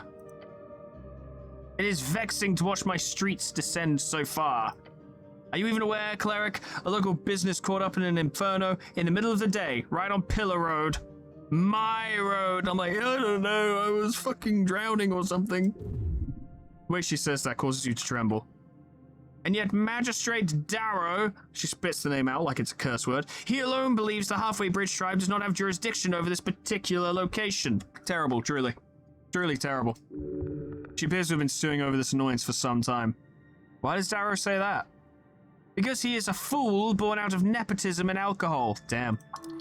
Sounds awesome. Where is your usual jurisdiction? She leans back and picks something from between her fangs. I have an official recognition of law on Lower Tolstad. The definition of that has always been vague. Some see it as anything below ground, some as below water level. Well, the magistrate speaks for the sea. She claps her hand together. See, this is what I've been dealing with. Blind faith in a failing system. She lets out a frustrated groan. It feels like the roar of a lion. And where exactly is the tea shop located? She glares at you. It is, or was, rented out of a corner of the central fort, just above the holes next to the pillar. She snaps her fingers toward the goblin to her right. That means it's part of the core foundation of this island fortress. Therefore, that property is legally an underground rental unit, he says, bowing his head. Lady. My people have been handling that damn crow's contract for years. But no, suddenly when the entire unit goes up in flames, that's when my people no longer have the right to enter the premises to deal with it, to clean up even. No, suddenly it is the city's business, and we should keep our noses out of it. Corruption, plain and simple. Sounds shady. Her sharp glare stabs you. Normal business in Norvik. And don't get me started on the actual effect this has on my people. Snell, she says, and beckons toward the comely goblin.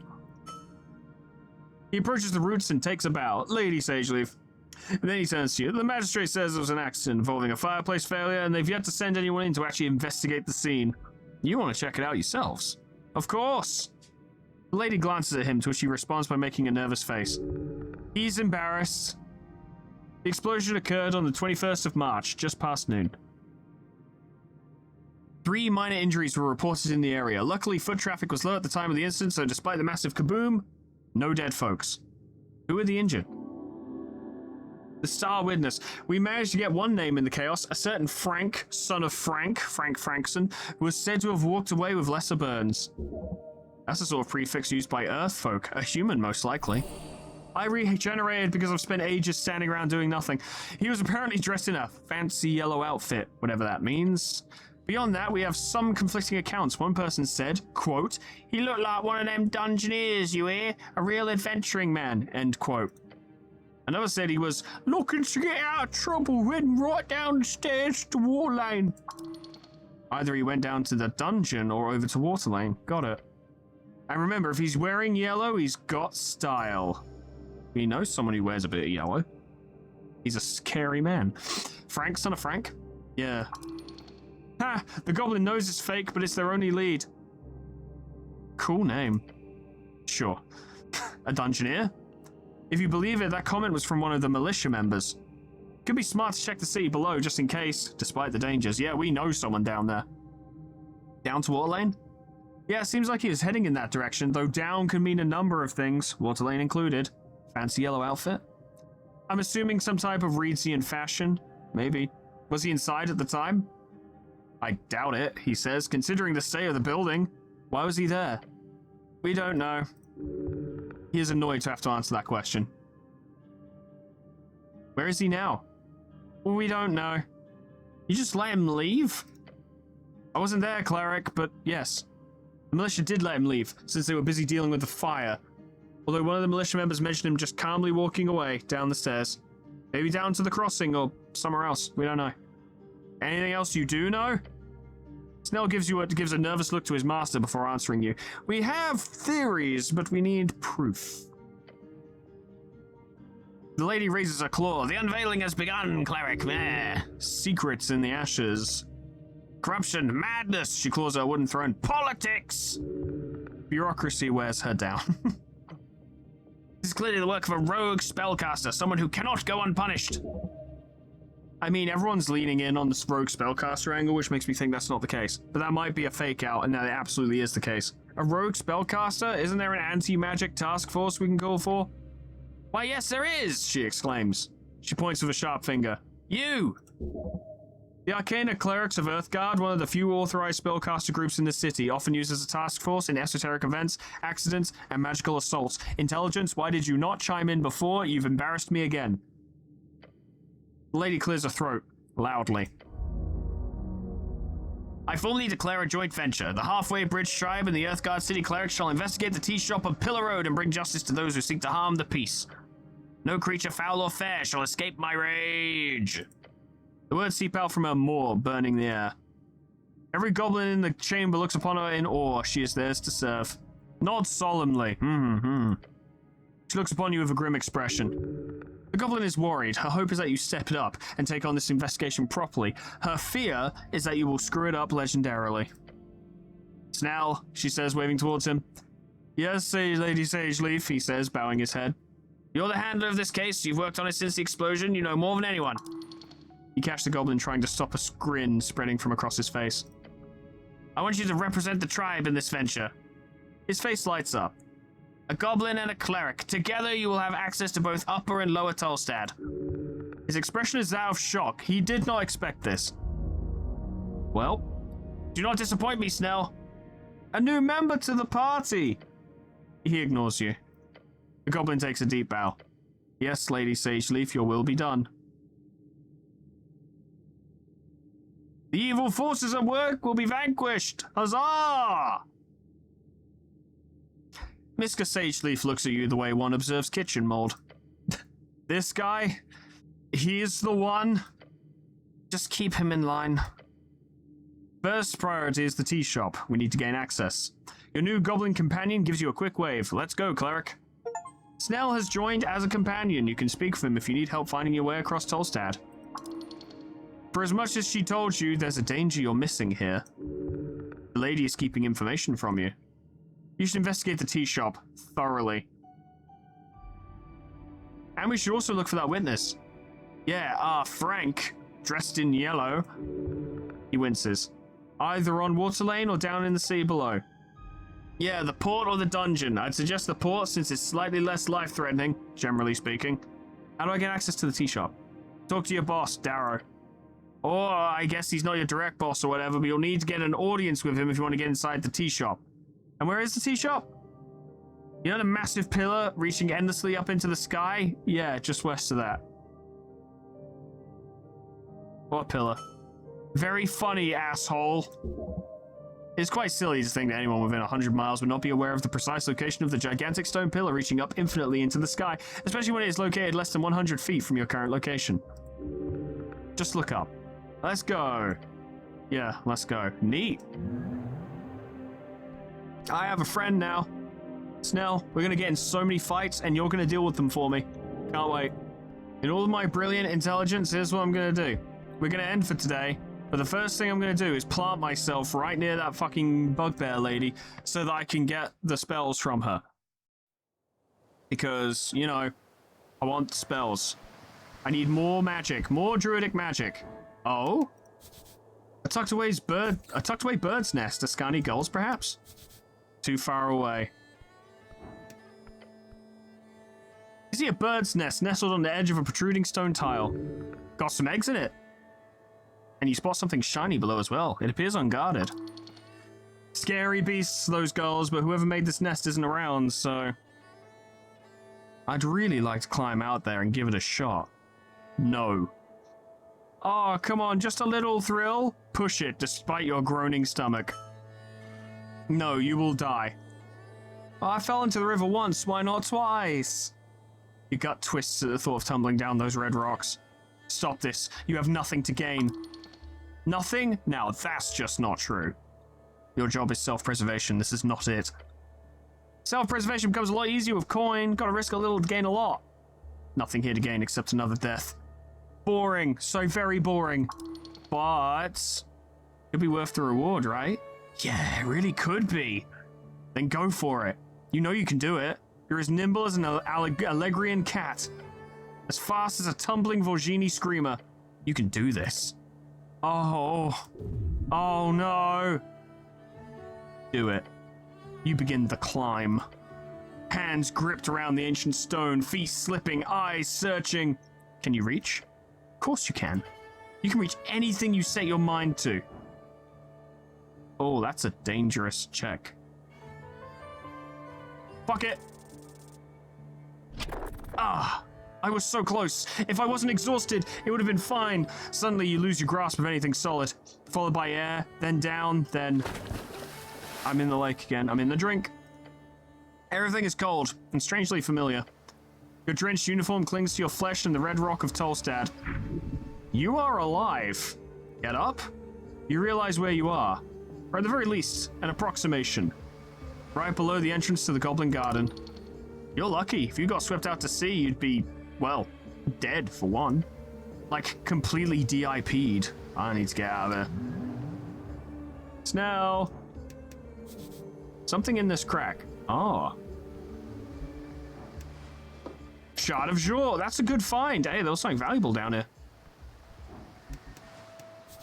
You can climb these, probably. I don't know, we'll see, won't we? Only way up. Shit. Yes, you must. It is highly dangerous, but it seems to be the only way. If only you remembered how to cast Spider Climb. Well, I don't, do I? It's a second level transmutation spell that I can't do. You see the silhouette of a goblin up on the ledge. Hey!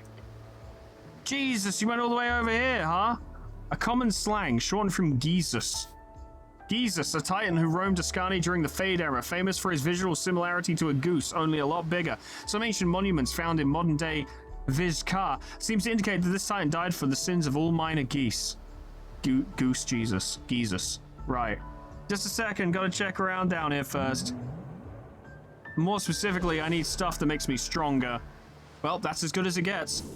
Well, this looks nearly impossible, but I do have advantage because Snell's helping. Please save me, Snell. I'm working on it. Just start climbing or something. How could you let me end up like this, Snell? Oh, I'm so sorry, Cleric. I should have thrown myself into the sea. That would have been much better. Oh, I'm glad to see we're in agreement. You can hear his groan even from all the way down here. Just get up here. All right. Snell, I failed. You attempt to get a grip, but your hands simply slip off the wet rock. This is not working. You almost slip off the rock entirely, but you do get another shot. I failed once. This is still challenging, but we have advantage, please. Thank fuck for that. Okay. Sealing yourself in your manly soul, you grip the wet rock. Your right hand, then your left. Place your feet higher up. One step at a time, you slowly pull yourself upwards. Focused, strengthened, with absolute confidence. Come on! Reach! Reach. Just a bit more! With that final push, you make it. And I gain experience for my endeavors. Now, please don't do that again, okay? That was close. Slippery rocks, huh? For once, those burly muscles actually helped. Okay. Snell, you don't understand. We need to get those eggs. But maybe when I've rested. Snell, the eggs. Look. Look at the eggs. Look. Look, Snell, eggs. I'll stop for now. That's a potentially dangerous one, and I could do with not being exhausted for it.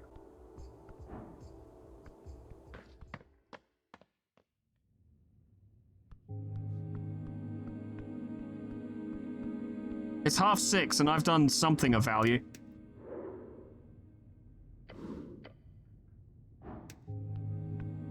Can I steal that expansion potion from your brain yet? No. But you are wearing a yellow outfit, so we'll want to talk to you next time. Contemplate the tea shop owner. A bird folk on the run. His shop is in ruins. What sort of business did he conduct there? Contemplate the star witness. One strange detail. A fake name. A man in yellow. Follow the trail. Contemplate women. They exist. They prosper. You will not have one, but they are not yours to have. Though there might be some who fancy you, if you show yourself to be a good man. Or bad, if you want the baddies. I don't do well with the baddies. I'm too mild. Contemplate druidism. The Undercoast Elf is a good woman. She holds many natural friends in this unnatural place. If you wish to seek the green path, then be nice to her and her friends. Perhaps one day you will join her. I could be a mushroom person, it's true. Alright, well look, I want to take a long rest to get rid of some, or short rest, sorry, to get rid of some of my exhaustion anyway. Right?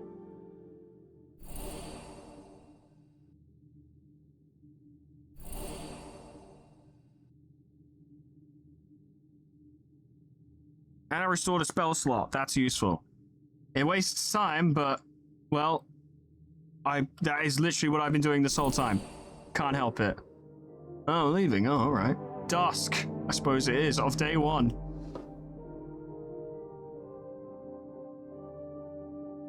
What is pixie dust slush? I need to know.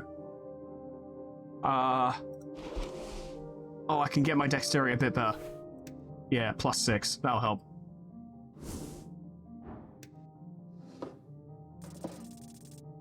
Ah. I stole from Lady Sageleaf. Popular in Reeds, a glittering mess ready to get your reflexes up to snuff grants a minor dexterity increase for a week. This game takes place over 5 days. Dexterity increased by 1. Oh. What else can I steal? An apple, which I don't need. And a ring of regeneration that I really, really, really want, but it's so risky and it would not happen. It wouldn't work and I would cry. So I do get to redo my behold checks as well. Not that I did any better. Okay, fair enough. I could try and steal that potion from him again. I'm really good at stealing now. Like, really good. Really, really good. Yes! Give me it! What does it do? A common potion known to allow Knowledge to stick more easily, often used by students, grants a minor intelligence increase for a week. That's a free buff. Sweet. Let's try and figure out this idiot again. Turn around and whisper to Smell. What can you tell me about this guy? The goblin sneakily leans in and whispers back. You want a rundown? Right in front of him? I don't think he can hear us. That's not the point, Cleric. Call out to Viskin. Can you hear us? No, Cleric, nor am I listening. Go ahead. See? The goblin sighs. Give me the rundown, Snell. Viskin is a local mortician, unaffiliated, works on contracts within the city. The HWBT has a deal with him, partly because he's a neighbor and partly because he's not, you know, human? The goblin clears his throat and throws a glance back to the mortician. He's not the type you want to make enemies with, but hey, he seems to like you, so good job on that. But my suggestion, keep your distance, just to be safe. I now have a better chance of figuring him out, thanks to Snell. Snell warned you about him. Give it a try. That's fucking close. Sadly, I think that's... Yeah, failing to figure him out won't do anything anymore. What do you know about the tea shop? What's there to say? I know about as much as your average Norvikian. He does a humble shrug. A lie, he knows much more. How much does your average Norvikian know? Very little, I'm afraid. His eyes, they do not waver. He's looking at you, waiting for another question despite you obviously wanting more information. And now you can tell me what you know about it. Of course. I heard the explosion. I went out to investigate only to find the tea shop caught up in a raging inferno. The Tolstad militia were already heading into action, so I went back inside so as not to be in the way. And that is that. What were you doing when it occurred? Working. He motions towards the stack of papers. The explosion occurred at noon, but the day it happened was an official city holiday. Why would he be working on Toll's leaving? Toll's leaving a Norvikian birthday, or holiday, to honor Earth's brother Toll as he left to explore the wastes, usually celebrated with honey cakes and pearl wine. That sounds delicious. What sort of work? If you must know, it was the end-of-life report on a sailor. Tragic. Don't pry, he'll get annoyed. He doesn't want to speak on the subject, but he'll let you ask one question. I can feel it. Ah. Ask his name, because if it was Frank, son of Frank, that would be a thing. Jordal Linston. But I prefer not to speak too much on the subject, however. Understandable. You were working on a city holiday? Yes. You see his eyes fixating on you a bit too hard. He's searching for an answer, just for a split second. Not a lie, something else. I was behind, you know how it is. I'm pretty much always behind, I suck. Honesty is a virtue. Oh, come on now, I'm sure it's not all that bad, he smiles. Anything else you wanted to ask? Did you hear anything peculiar? A loud bang, some shouting afterwards. What sort of shouting? From the militia, they were rushing to the scene. The fire prevention declaration has truly done wonders for this city.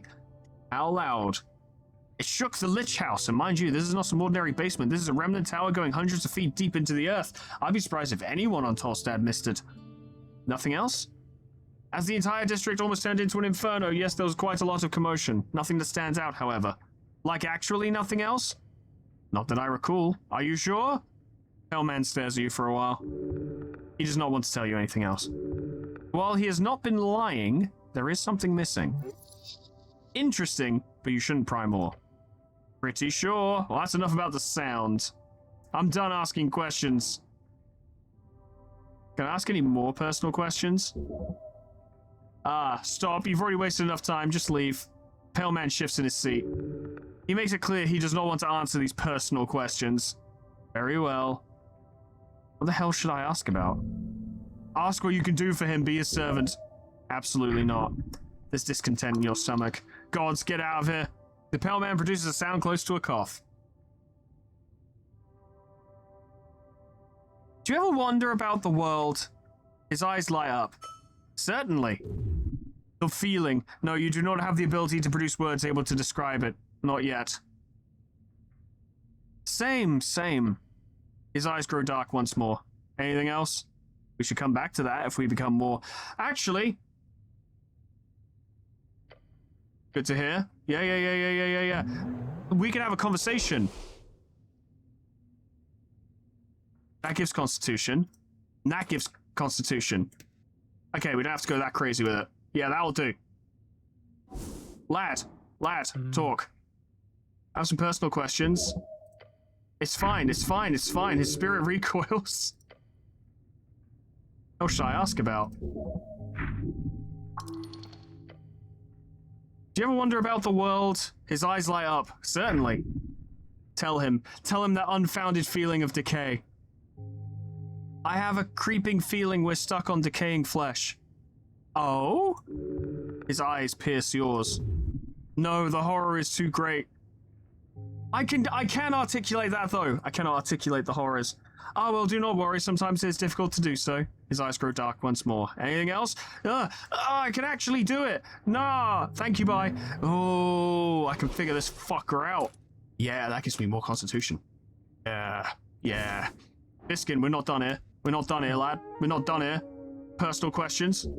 Yeah. I know. You hate it. Spirit recoils. Yeah. What should I ask about? Not this being a servant. Don't want to do that. Nah. The thought echoes through your mind. The world is decay. Decay? You could ask him about the world, perhaps. You ever wonder about the world? His eyes light up. Certainly. I have a creeping feeling we're stuck on decaying flesh. Oh? His eyes pierce yours. Lean in over the desk and whisper, the flood is coming. Is this actually Halo, as it turns out? Biskin smiles. Isn't it? Anxiety can manifest in many ways, cleric. He's deflecting. He knows something. I suggest seeking professional assistance. Anything else? That was something though, wasn't it? His eyes lit up. What are you voting in the upcoming election? Interesting question. A bit invasive, but I'll oblige. He is happy to indulge you for some reason. I'll be voting for the Party of Norvik. Numanism, while crude and outdated in certain respects, has proven both its stability and economic assurance for business owners such as myself. The people's next self-proclaimed protectors of Earth's legacy, the Party of Norvik wants to uphold the divine right of a dead divine dictator. Sure that'll go well. They have my vote. The goblin scoffs. A vote is cast for self-interest. It takes a special man to vote for any other reason. And if they win, how long do you think it'll be before another assembly is called? Another 10 years, maybe more, until that stability is threatened, realistically speaking. The Free Strider Revolution cannot be stopped. Democracy in every corner along the coast. So he's saying we should ignore the voices of the people until they start to scream in agony? He smiles. I'm saying... No, that's not what I'm saying. Everyone should be allowed to have their opinion heard. And mine? Yes, yours too. That I can stand behind. You're no longer an Asgalist, instead you're now a Free Strider. Hey, it happens. Did I accidentally convince him to be a Free Strider? I guess that works out. Tell me about this Lich House. This is my establishment. We handle dead bodies for the sea these days. Not terribly lucrative, but it is good work. How's business? Slow, which suits me just fine. During the Curse Crisis a few years back, this place was stuffed to the brim with dead folk. I like it more when it's relatively empty, like today. Do you store the bodies down here? I do. The ancient ventilation system keeps this particular area cool to an unnatural degree, even during intense summer months. Ventilation system. Tolstad is full of tiny holes and air shafts. These circulate air from the river, winds all throughout the tunnels, known as fully how they work, but they circulate both heated and cooled air, most likely magical in nature. That sounds fucking wonderful. The city's been a very grateful patron over the years. Was this always a morgue-related business? Actually, no. I used to dabble in dentistry and surgery a while back. I scaled down that production to focus on my private life more. Don't ask about his private life. My business is still very important to me, of course. That was not going to end well. He doesn't even want to answer questions normally, let alone private questions. Is it profitable? Enough for a decent life. Must be quite a bit more than just a decent life to afford such a location. How did you afford such a prime piece of real estate? This old thing, I just got health for existing. It's 8 p.m. Oh god, I'm wasting so much time. Must be quite the investment. Yes, it did not come cheap, but I have my connections with city officials, you see, having offered my services for a low rate in exchange for a healthy lease agreement. In exchange of favors, perhaps the Pale Man will do the same for you. What do you pay the kobold? Cost is paid 2 silver a day. Ah, not bad. 2 silver a day would be 60 silver a month. That's better than many statesmen. How much am I getting paid? 4 silver a week before the demotion. The what now? It is hazy. I got demoted! Damn, you must really like that kobold. He is good at his job. Can you hire me? I believe you already have your hands full. We do. Perhaps we can speak more after the election. Who knows what it will bring. So why are there a lot, and I mean a lot, of apples downstairs? Ah, yes. A deal between me and Lady Sageleaf. A deal? Shared storage. It got quite heated here a few years ago during a certain crisis, so now during less heated moments they store a lot of produce there. A win-win. Really is. Highly impressive. Isn't it some kind of violation to store fresh produce next to corpses? No. He's right, unfortunately, the goblins have unique policies in place separate from the rest of the Norvikian agricultural community. So what's the deal with Ost? What's the deal with point at the green creature by the stairs? Ah yes, bit embarrassing, I got my hands on an egg some time ago. Thought it'd be a basilisk. Now I have a devoted servant. Kobolds usually don't follow random pale men, they follow dragons. A basilisk? Also embarrassing, I wanted to see whether or not they were feathered. I've yet to find out. Are you his father? No, he simply hatched in my presence. Slavery is illegal in Norveg. I pay Ost very well, and he is under no obligation to stay. I understand why you ask. I've had to explain it several times at the Tithe House. Tithe House, tax collecting guild. None of them are liked. Did you give him that crossbow? No, he found that himself, I believe. Very proud of him. Oh, it's mine now. Why does he call you master? Who knows? It's a kobold thing. Your companion scoffs to himself.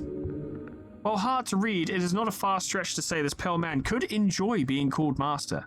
Well, kobolds usually worship dragons. Yes, I've heard as much. Are you a dragon?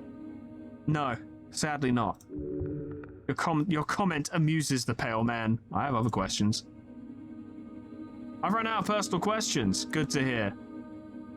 Ah, we learned more. We got the DC down even further. He knows of the decaying world.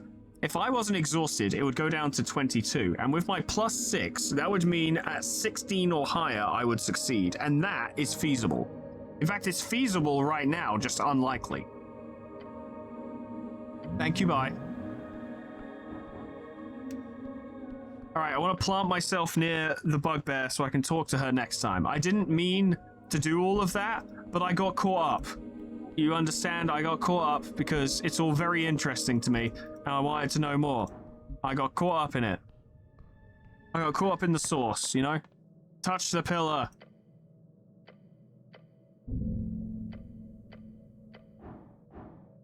Ooh. Oh, the goblin is impatient. No, Snell.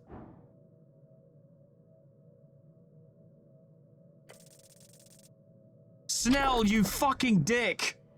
Oh, Snell, you little dickhead. I had that. What a little bellend. Why don't you fuck off for a minute? Where do I sleep tonight? I don't know, cleric. He gives you a defeated look. Can't the city pay for something? You're a cleric, for God's sake.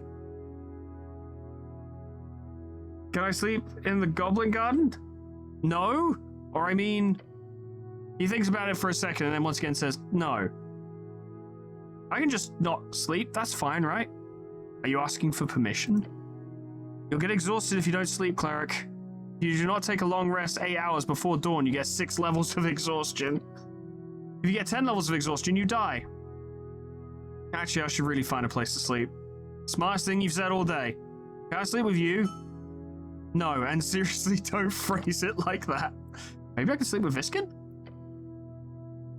You're probably too warm for him, and don't phrase it like that. I can just sleep here. Just here? Yeah, it's not so bad. Right here?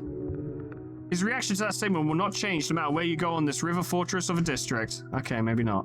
Yeah. I could ask the Coin Lord? Oh yeah, Darrow's your boss on this job, isn't he? Guess you got another thing to talk to him about. Fun.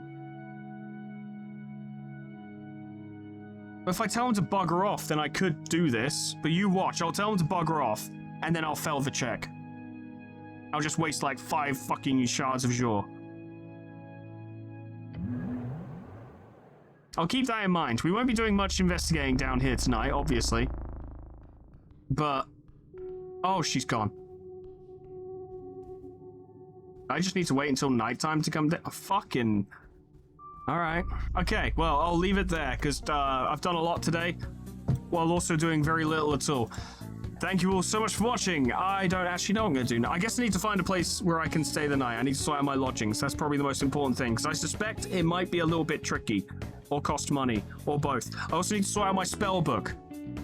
That's a problem too. But I feel like we're coming into our stride as a druid cleric rogue named Cleric. I'm still working out my identity, you understand. It's a very transitional phase at this time. Still working it out. But that's all from me for today. Thank you so much for watching, and special thanks to my members and patrons for supporting the channel. Your support is greatly appreciated, lads. Thank you very much. It lets me fuck around and switch between D&D classes at will. I'm having a lot of fun. There's a lot to look into, and there are multiple things at any given time that I'm particularly interested in looking at. The game has so many different branches where you're like, yeah, I'll have a look at that, and the game goes, all right, here's like 20 minutes of bullshit. And you're like, cool, that's what I wanted. Glad to get it. Happy to get it. But once again, that's all from me for today. Thank you so much for watching, and whatever happens next time, hope I see you there. Doodles. Goodbye.